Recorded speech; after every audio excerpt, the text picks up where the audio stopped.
Hi friends. ఈరోజు మాది దోసలండి tiffin. ముందు మనం దోసలు ఎప్పుడు వేసేటప్పుడు కూడా పెనాన్ని బాగా వేడిగా ఉంచుకోవాలండి. బాగా వేడిగా ఉంటేనే పెనం అనేది మనకి దోసలనేవి వస్తాయండి. ఆ తర్వాత మనం ఉల్లిపాయలు అన్నీ వేయాలమాట.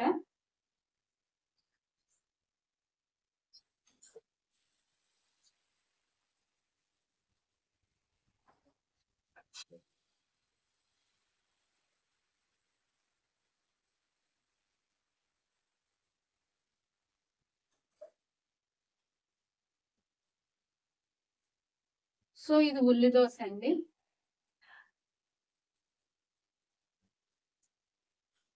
చక్కగా సన్నగా తరిగిన ఉల్లిపాయలున్నాయి కదా! వీటన్నిటిని మనం దాని మీద పెట్టాలి.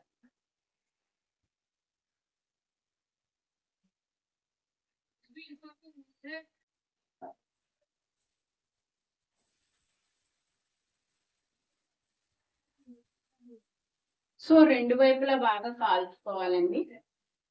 నేను ఆల్రెడీ కోకోనట్ చట్నీ చేశానండి. అది కూడా మనకి షార్ట్ వీడియో పెడతాను. నెక్స్ట్ ఈ వీడియోకి అనుసంధానంగా మళ్ళీ ఈ యొక్క కోకోనట్ చట్నీ వీడియో కూడా పెడతానండి.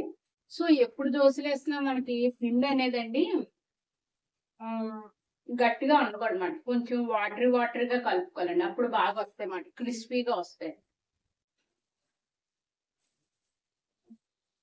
దోస అయితే రెడీ అండి.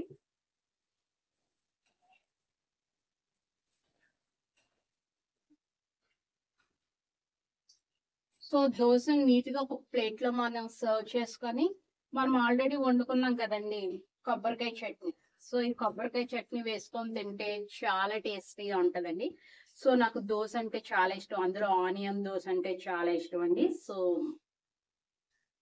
హ్మ్. ఆసమ్. అమేజింగ్ టేస్ట్ అండి. చాలా బావుంది.